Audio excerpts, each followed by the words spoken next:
حاضرین جماعت،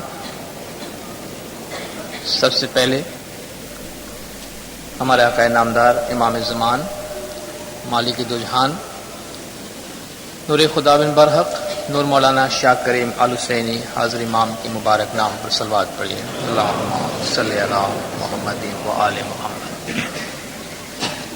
دیندارو، گزشتہ 3 دنوں میں ہم نے ہماری دعا کے 4 حصے مکمل کیے، اور جیسا کہ آپ نے دیکھا خداوند تعالیٰ کی تعریف اور حمد سے ہماری دعا شروع ہوتی ہے، اور اس کے بعد امام زمان کی طرف اشارہ کیا جاتا ہے، امام زمان کی شناخت کروائی جاتی ہے۔ پھر تیسرے پاٹھ میں تاریخی اعتبار سے امام زمان کی پہچان کرائی جاتی ہے۔ چوتھے پاٹھ میں امام زمان کی پہچان کے بعد کس طرح ان کی تابعداری کرنی چاہیے، کس طرح ان کے فرمان پہ عمل کرنا چاہیے، وہ بتایا جاتا ہے۔ اور پھر 5ویں پاٹھ میں کس طرح ان کی تابعداری میں رہتے ہوئے ان کی روحانی اور دنیاوی امانتوں میں خیانت نہیں کرنی چاہیے، اس کی تعلیم دی جاتی ہے۔ 5ویں پاٹھ میں یہ کہا جاتا ہے، قرآن شریف کی ایک بہت مشہور آیت جو امانت کے خیانت کے بارے میں ہے، یا ایھا الذین آمنوا لا تخونوا اللہ والرسول وتخونوا اماناتکم وانتم تعلمون۔ آیت کے الفاظ بڑے عجیب سے ہیں۔ اے ایمان والو، اللہ اور رسول کی خیانت مت کرو، اس میں امانت کا ذکر نہیں ہے۔ تخونوا اماناتکم، کہیں ایسا نہ ہو کہ تم اپنی امانتوں میں ہی خیانت کر بیٹھو، حالانکہ تم جانتے ہو، بوجھتے ہو۔ اس آیت کی بظاہر جو شان نزول ہے وہ یہ ہے کہ رسول اکرم صلی اللہ علیہ وآلہ وسلم صلوات اللہ علیہ جب مدینہ میں تھے اور آپ کے تعلقات مدینہ کے یہودیوں سے اچھے برے رہا کرتے تھے، تو یہودیوں کا ایک قبیلہ بنو قریظہ تھا۔ اس بنو قریظہ کے قبیلے کا آپ نے محاصرہ کیا جو لڑائی کے عالم میں تھا۔ تقریباً 21 دن تک وہ محاصرہ رہا، جس سے یہودی بھی تنگ آئے۔ انہوں نے پیغام بھیجا کہ آئیے ہم مذاکرات کریں اور کوئی ایسی صورتحال ہو کہ ہم صلح کریں اور یہاں سے باہر نکلیں۔ نبی صاحب نے اپنے ایک ساتھی سے فرمایا کہ جاؤ تم ان سے بات کرو، ہم اپنی طرف سے کوئی شرط نہیں دیتے ہیں، جب وہ نیچے اتریں گے تو ان کے ساتھ جو معاملہ بہتر سمجھا جائے گا وہ کیا جائے گا۔ ابو لبابہ نام کا آدمی تھا جس کو رسول نے فرمایا کہ جاؤ ان کے ساتھ باتیں کرو۔ اس شخص کے کچھ ہمدردی بنو قریظہ کے ساتھ تھی۔ وہ وہاں باتیں کرنے گیا تو باتوں کے دوران اس نے دور سے ایسا اشارہ کیا، گلے پہ انگلی سے، زبان سے کچھ نہیں کہا، اشارہ کر دیا کہ نیچے اترو گے تو قتل کر دیے جاؤ گے، محمد کا تمہارے بارے میں ارادہ یہی ہے کہ تم نیچے اترو گے تو مار ڈالے جاؤ گے۔ یہ نبی صاحب کی ذات کے بارے میں، آپ کے ارادوں کے بارے میں ایک خیانت تھی، ایک ایسی بات تھی جو شاید نبی صاحب کے دل میں نہیں تھی اور اس نے کہی بناوٹی طور پر، یا اگر تھی بھی تب بھی نہیں کہنا چاہیے تھی۔ وہ تو وہاں یہ بات کر کے نیچے آیا تو قرآن کی آیت نازل ہو چکی تھی، جبرائیل حضور اکرم کو بتا چکے تھے کہ پیچھے کیا معاملہ ہو گیا ہے۔ وہ نیچے اترا، قرآن کی آیت سنا کہ یا ایھا الذین آمنوا لا تخونوا اللہ والرسول، اللہ اور رسول کی خیانت مت کرو، وتخونوا اماناتکم، اور نہیں اپنی امانتوں میں خیانت کرو، وانتم تعلمون، تم سمجھدار ہو، تم جانتے ہو، جان بوجھ کے خدا، رسول اور آپس کی مومنوں کی امانتوں میں خیانت نہیں کرو۔ اس انسان نے جب یہ دیکھا اس کو بڑا صدمہ ہوا کہ میں نے بہت برا کیا۔ کہتا ہے میں اب توبہ کرتا ہوں۔ مسجد میں گیا، مسجد کے ستون کے ساتھ اپنے آپ کو باندھ دیا، کہا میں بڑا گنہگار ہوں، میں نے خیانت کی ہے. میرے بارے میں قرآن شریف میں خاص خدا کو ایک آیت نازل کرنی پڑی میری مذمت کرتے ہوئے.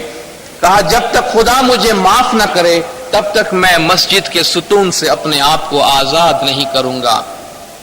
کہتے ہیں کئی دن گزر گئے, 6-7 دن گزر گئے, کھائے پیے بغیر وہ بے ہوش ہو کے زمین پہ گر پڑا.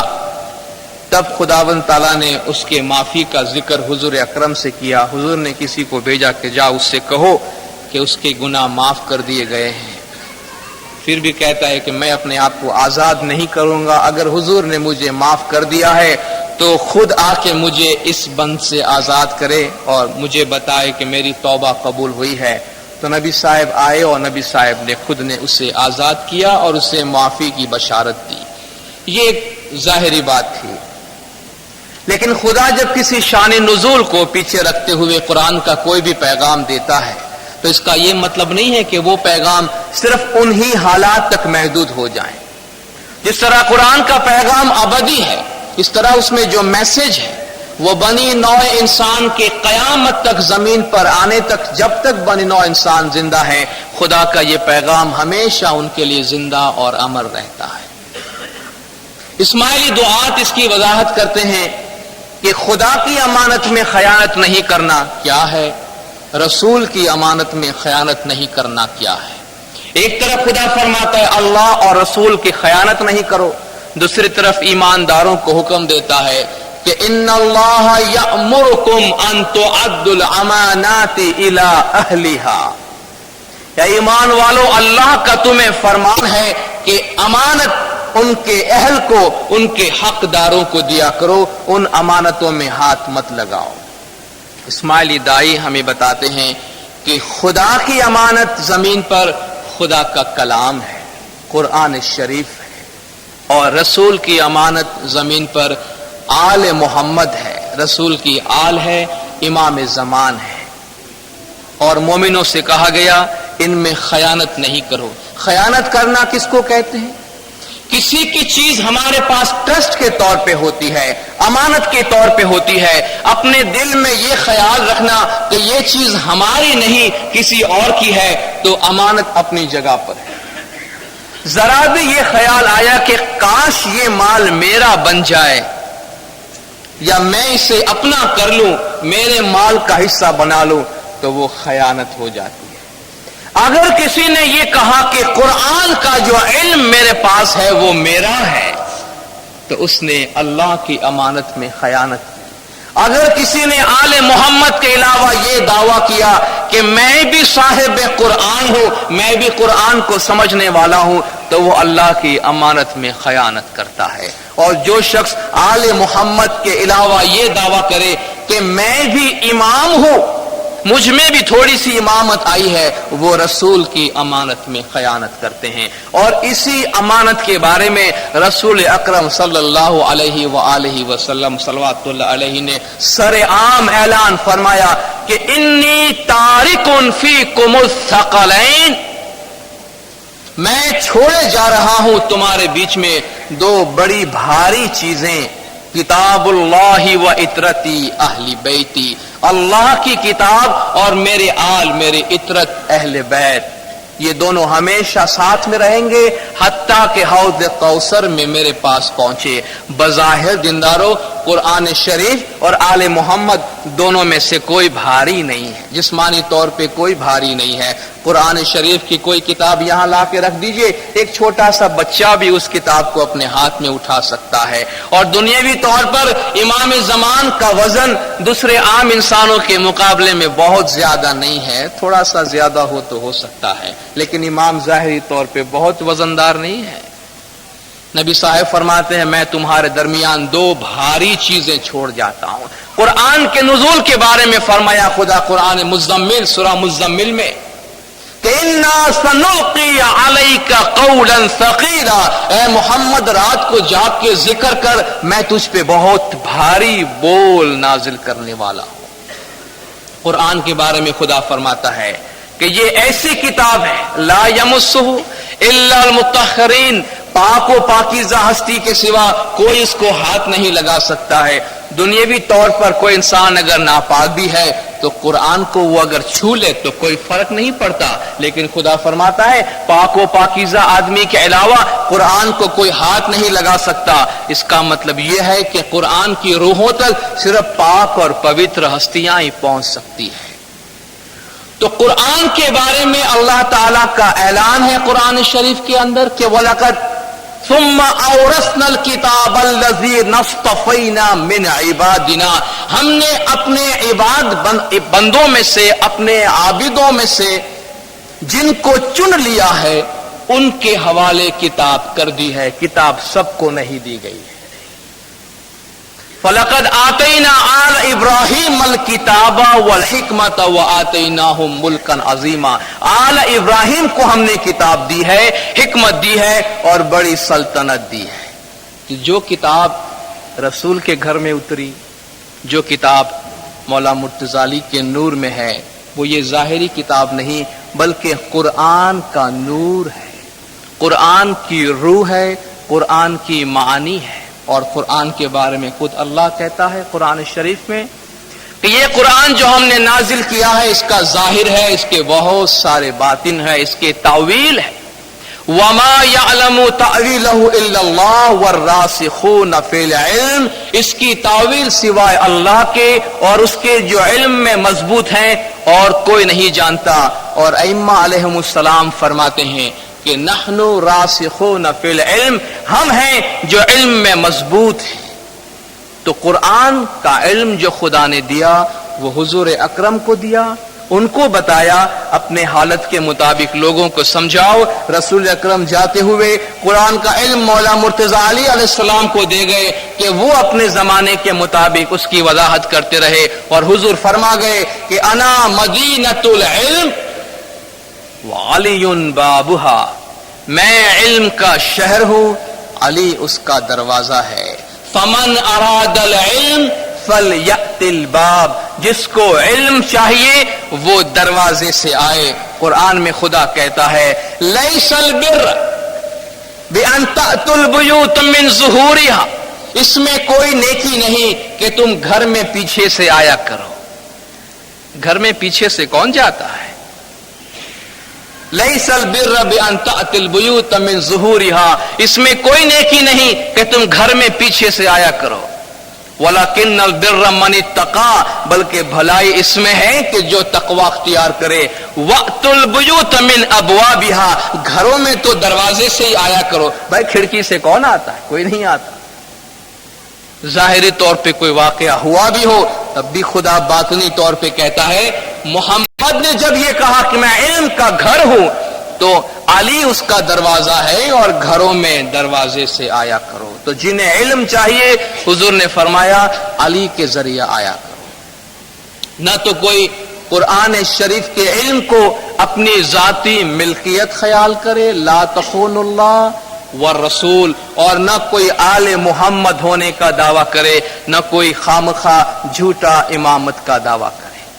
وَتَخُونُوا أَمَانَاتِكُمْ وَأَنْتُمْ تَعْلَمُونَ، اور اگر کسی نے ان امانتوں میں خیانت کی تو اللہ اور رسول کی فرمان برداری کی صورت میں تم کو جو کچھ ملنے والا ہے، تمہاری بھی ایک امانت اللہ اور رسول کے پاس ہے، اس میں تم خود اپنی طرف سے خیانت کرو گے۔ جس طرح بیعت کے بارے میں آیا کہ اگر تم بیعت توڑو گے تو اس کے توڑنے کا وبال تم پہ پڑے گا۔ اور اس کا دوسرا مطلب یہ بھی ہے کہ تمہارے آپس میں ایک دوسرے کے پاس مومنوں کی، تمہارے بھائیوں کی، تمہارے بہنوں کی اگر کوئی امانت پڑی ہو اس میں خیانت مت کرو، اور تم جانتے ہو کہ یہ بہت بری بات ہے۔ دینداروں، ہماری دینی زندگی میں، مذہبی زندگی میں ہمارے پاس بہت دفعہ امام زمان کا ٹرسٹ ہوتا ہے، بہت دفعہ امام زمان کی امانتیں ہوتی ہیں۔ جان چلی جائے لیکن پیروں نے ہم کو فرمایا امام کا بھید کسی کو نہیں دینا۔ آپ نے واعظ میں کئی دفعہ سنا ہے بہت سے ایسے اسماعیلی دائی تھے دور 70 کے زمانے میں جن کو معلوم تھا امام کہاں ہے، لیکن وہ امام کا ایک بھید ان کے پاس تھا، وہ امام کا علم، امام کی معلومات ان کے پاس ایک امانت تھی، امیر اسحاق جیسے تھے جنہوں نے اپنی جان کی قربانی دے دی، لیکن زبان سے امام کی امانت میں خیانت نہیں کی، نہیں بتایا کہ امام کدھر ہے، کیونکہ مولا کا حکم تھا کہ تم کسی کو بتاؤ گے نہیں۔ آج مولا کا فرمان ہے، روحانیت کی باتیں، بندگی کی باتیں، بیت الخیال کی باتیں، اسم اعظم کی باتیں ایک دوسرے سے مت کرو، یہ امام کی امانت ہے۔ جہاں امام نے فرمایا میں نہیں چاہتا کہ تم بندگی کے بارے میں آپس میں گھر میں یا باہر چرچا کرو، دینداروں اسماعیلیوں کو، بیت الخیال کے ممبروں کو امام کی طرف سے امانت دی گئی کہ خاموش رہو، کچھ بھی ہو جائے اس کے بارے میں کوئی بات چیت نہ کرے۔ ہمارے جماعت کے ایسے بہت سے بزرگان ہیں، جماعت کے لیڈرز ہیں، خوش نصیب حضرات ہیں جن کو اکثر و بیشتر امام کی حضوری حاصل ہوتی ہے، امام کی قربت حاصل ہوتی ہے۔ وہ جانتے ہیں کہ مولانا حاضر امام کو خاموشی کتنی پسند ہے۔ مولانا حاضر امام زبانی طور پہ بہت سی باتیں انہیں فرماتے ہیں، لیکن مولا ان سے یہ توقع رکھتے ہیں کہ یہ امانت ہے، اور مولا ان کو سب سے زیادہ پسند کرتے ہیں جو ان معاملات میں خاموشی برقرار رکھ سکتا ہے۔ امام کی امانت کو اپنے سینے میں لے کے وہ قبر میں دفن ہو جاتا ہے، لیکن اپنی زبان کو نہیں کھولتا ہے۔ جن لوگوں پہ امام نے امانتیں رکھی ہیں ان پہ امام کا فرمان ہے، امام کا حکم ہے کہ خاموش رہو۔ امام کے ہزاروں بھید ہیں، امام کے لاکھوں بھید ہیں، جو بھید ایک دفعہ کھول دیا جاتا ہے تو پھر وہ بھید نہیں رہتا، اس کی اہمیت ختم ہو جاتی ہے۔ جو بیج زمین میں دبا ہوا ہے تو اتنی طاقت ہے کہ درخت بن جائے، ایک دفعہ زمین کھول کے باہر آ جائے تو ختم ہو جاتا ہے، اس میں وہ صلاحیت باقی نہیں رہتی۔ اس لیے دینداروں، امام زمان کی ذات کے بارے میں جہاں تک ہو سکے، جہاں ہمیں یہ کہا گیا خاموش رہو، امانت کی خیانت مت کرو، امانت کی خاموشی مینٹین کرو، تو وہاں خاموش رہنا ہے۔ یہ ہماری زندگی خدا کی امانت ہے، خدا کی دین ہے، خدا کی امانت ہے، اور اس زندگی کو خدا کی مرضی کے مطابق چلانا، خدا کی امانت کو ادا کرنا ہے۔ کبھی بھی کتنی بھی تکلیف ہو، کتنی بھی مصیبت ہو، اپنی مرضی سے، اپنے ہاتھ سے اپنی زندگی کو ختم کرنے کی کبھی بھی کوئی کوشش نہ کرے۔ مولا کا لاکھ لاکھ شکر ہے، فضل ہے، ہمارے مذہب میں، ہماری دنیا میں یہ مرض نہیں ہے، یہ بیماری نہیں ہے۔ لیکن جہاں مذہب نہیں ہے، جہاں خدا کا نام نہیں ہے، وہاں سینکڑوں کے حساب سے لوگ خودکشیاں کرتے ہیں۔ وہ خدا کی امانت میں خیانت ہے۔ جس خدا نے ہمیں جان دی ہے، جس خدا نے ہمیں زندگی دی ہے، وہ زندگی لینا اس کے اختیار میں ہے۔ جب تک وہ زمین پہ رکھنا چاہے رہنا چاہیے اور زندگی کو اپنانا چاہیے۔ اس زندگی کو اپنے ہاتھ سے ختم کرنے کی کبھی کوشش نہیں کرنی چاہیے، کیونکہ یہ بھی ایک امانت ہے۔ لا تخونوا اللہ والرسول، اللہ اور رسول کی خیانت مت کرو، وتخونوا اماناتکم، اور آپس کی امانت میں خیانت مت کرو، وانتم تعلمون، اور تم جانتے ہو، بوجھتے ہو، سمجھتے ہو۔ ربنا اغفر لنا ذنوبنا، اے ہمارے رب، اے ہمارے پالنے والے، معاف کر ہمارے گناہ جو ہم تسبیح میں پڑھتے ہیں کہ یا مولا تو گج جماعت جا کل گناہ معاف کر۔ اللہم اغفر لنا ذنوبنا وارزقنا، اور ہمیں رزق دے، روحانی، جسمانی، عقلانی رزق دے۔ وارحمنا، اور تو ہم پہ رحم کر، اور میں نے کل عرض کیا کہ رحمت بہترین دعا ہے۔ ربنا اغفر لنا ذنوبنا وسہل امورنا، ہمارے کام کاج کو آسان کر دے۔ جو روزانہ تسبیح پڑھتے ہیں کہ یا مولا تو گج جماعت جی کل مشکل آسان، وسہل امورنا، ہمارے سارے کام کو آسان کر دے۔ وارزقنا وارحمنا انک علی کل شیء قدیر، بے شک تو ہر چیز پہ قدرت رکھنے والا ہے۔ اور جب ہم دعائیں مانگتے ہیں تو دعاؤں کی قبولیت کی کچھ شرطیں ہوتی ہیں، اور ان میں سے ایک بہت بڑی شرط یہ ہے کہ جس سے دعا مانگتے ہو اس کے طاقت پہ ایمان رکھو۔ آپ کو کبھی پیسے کی ضرورت ہو کہ بھئی 5000 روپیہ کسی سے مانگنا ہے، تو ہم کسی لکھ پتی یا کروڑ پتی کے پاس جاتے ہیں۔ جانتے ہیں کہ یہ آدمی جو ہے اس میں اتنی طاقت ہے کہ مجھے آسانی سے 5,000 دے سکتا ہے. کیا رستے میں کوئی آدمی خود جو بھیک مانگ رہا ہے آپ اس کے پاس جا کے کبھی لون مانگتے ہیں؟ جانتے ہوئے کہ کوئی آدمی فقیر ہے کبھی اس سے کوئی پیسہ مانگتا ہے؟ یہ اور بات ہے کہ امیر کبھی کنجوس ہو جائے، غریب کبھی بڑے دل کا ہو جائے، لیکن دے گا وہ جس کے پاس ہے. کسی کے پاس نہیں ہے تو ہمدردی ظاہر کرے گا لیکن دے نہیں سکے گا. تو ہم خود کہتے ہیں کہ انک علی کل شیء قدیر، بے شک تو ہر چیز پہ قدرت رکھتا ہے، اس لیے تو ہم تجھ سے دعا مانگتے ہیں. اور دعا مانگنے میں یہ اعتقاد اور یہ ایمان ہونا چاہیے کہ جس کے سامنے ہم نے ہاتھ پھیلایا وہ خود کہتا ہے کہ جب یہودیوں نے کہا، خدا نے فرمایا قرآن میں اقرض اللہ قرضا حسنا، خدا کو تھوڑا سا اچھا قرض دے دو. یہودیوں کو موقع مل گیا. ید اللہ مغلولہ، خدا کے ہاتھ تنگ ہو گئے ہیں، ریسیشن ہے خدا کی اکنومی کے اندر.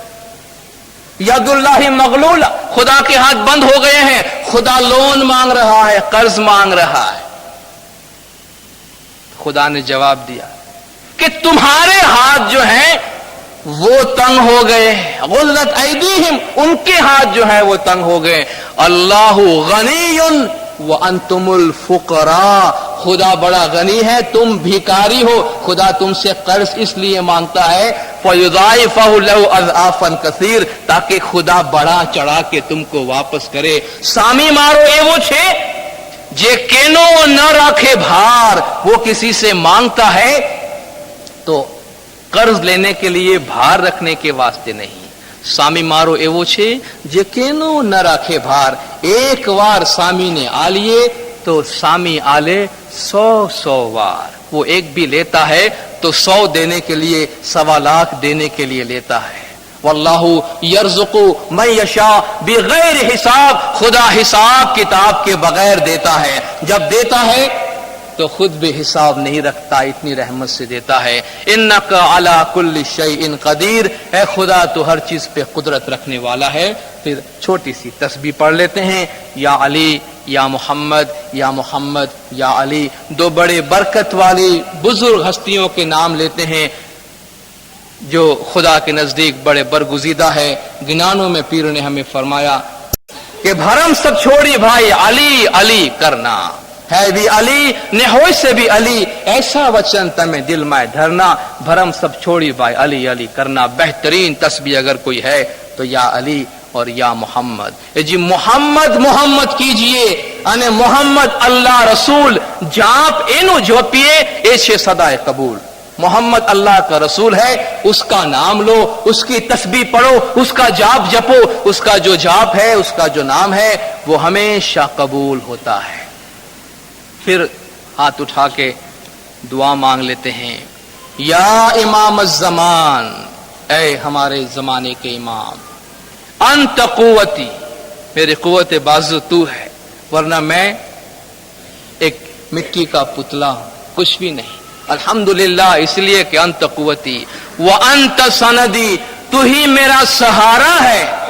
یا مولا تو گد جماعت جو پشت پناہ تھی کہ جب جن چیزوں کو ہم نہیں دیکھ سکتے ہمارے پیٹھ پیچھے، یا مولا مضبوطی سے پکڑے رکھنا، اس سے سنبھالے رکھنا.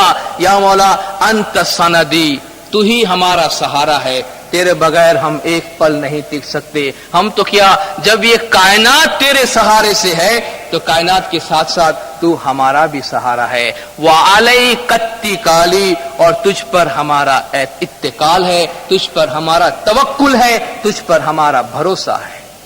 یا حاضر یا موجود، اے وہ جو دنیا کے اندر حاضر ہے، اے وہ جو دنیا میں موجود ہے، اور اے وہ جو نظروں سے غائب نہیں، ہمیشہ ہمارے سامنے ہے. اے حاضر، اے موجود، اے شاہ کریم الحسینی، انت الامام الحق المبین، اے ہمارے مولا شاہ کریم الحسینی، تو سچا اور ظاہر امام ہے. امام کے ہم دو نام خاص استعمال کرتے ہیں، امام حق کیونکہ جھوٹے امام بھی ہے، اور امام مبین ظاہر امام کیونکہ غائب امام بھی ہے. قرآن میں خود خدا کہتا ہے کہ ایسے بھی ائمہ ہے یدعون الی النار یہ ائمہ ہے، یہ امام ہے جو لوگوں کو جہنم کی طرف لے جاتے ہیں۔ خدا فرمایا تھا اس کے مقابلے میں ائمہ برحق جو ہیں وہ سچے امام ہیں جو تمہیں اندھیرے سے نکال کے روشنی کی طرف، جو تمہیں آگ سے نکال کر بہشت کی طرف اور نور کی طرف لے جاتا ہے۔ اللہم لک سجودی و طاعتی، اے اللہ ہمارا سجدہ اور ہماری تابعداری عبادت تیرے لیے ہے۔ بسم اللہ الرحمن الرحیم، دعا کا آخری پارٹ، آخری حصہ، جہاں ایک دفعہ پھر گھوم پھر کے خدا کی ذات کے بارے میں بات آئی، توحید کے بارے میں جو اسلام کی بنیاد ہے، لیکن وہ توحید نہیں جو عام انسان دنیاوی زبان میں بات کرے۔ حضور اکرم صلی اللہ علیہ وآلہ وسلم صلوات اللہ علیہ کے پاس یہودیوں کا ایک گروپ آیا، کہنے لگا اے محمد، یہاں اتنے سارے خدا ہیں، اتنے سارے بت ہیں، ہمارے یہ خدا ہیں، یہ بت ہے، اس کا یہ باپ ہے، اس کا یہ باپ ہے، اس کا یہ باپ ہے، مختلف گروہ کے مختلف خدا ہے۔ تم نے بھی ایک نیا خدا پیش کیا ہے، تم نے بھی ایک نیا خدا انٹروڈیوس کیا ہے، ذرا اس کا خاندان تو بتانا، کون ہے اس کا باپ، کون ہے اس کی ماں، کتنی بیویاں، کتنے بچے، اس ذرا خاندان کا شجرہ تو ہمیں پتا چلے۔ آپ نے اللہ کی طرف رجوع کیا، خدایا اب اس نادان کو میں کیا جواب دوں؟ قل هو اللہ احد، پورا قرآن کا نچوڑ سمو کے رکھ دیا سورۃ الاخلاص کے اندر۔ حضور نے فرمایا سورۃ الاخلاص پورے قرآن کا جسٹ ہے۔ کوئی آدمی 3 مرتبہ سورۃ الاخلاص پڑھ لیا تو جیسے قرآن پڑھ لیا، قرآن کا 1/3 کہتے ہیں اسے۔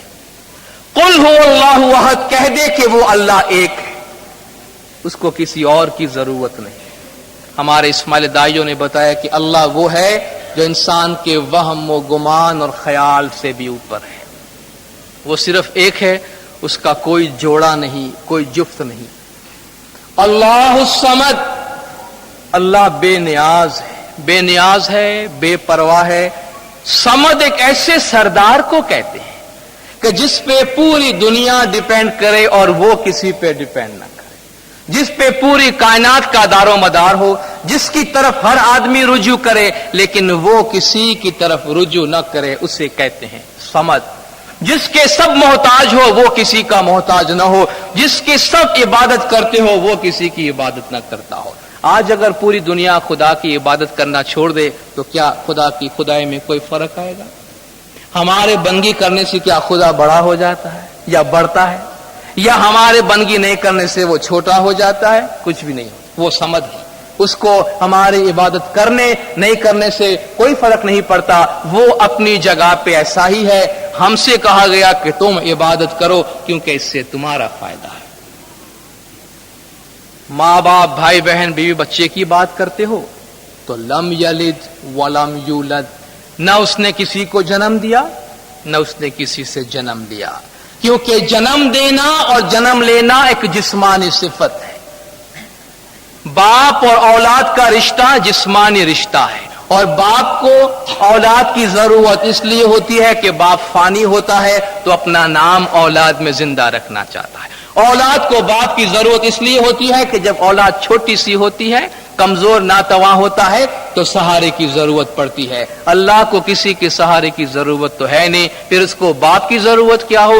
اللہ فانی تو ہے نہیں تو اسے اولاد کی ضرورت کیا ہو؟ اللہ نور السماوات والارض، وہ جسمانی کانٹیکٹ سے بالاتر ہے، جسمانی تعلقات سے بالاتر ہے۔ مولا کا فرمان ہے خدا کی ذات سے اسلام ہمیں جسمانی تعلق رکھنے کا منع کرتا ہے۔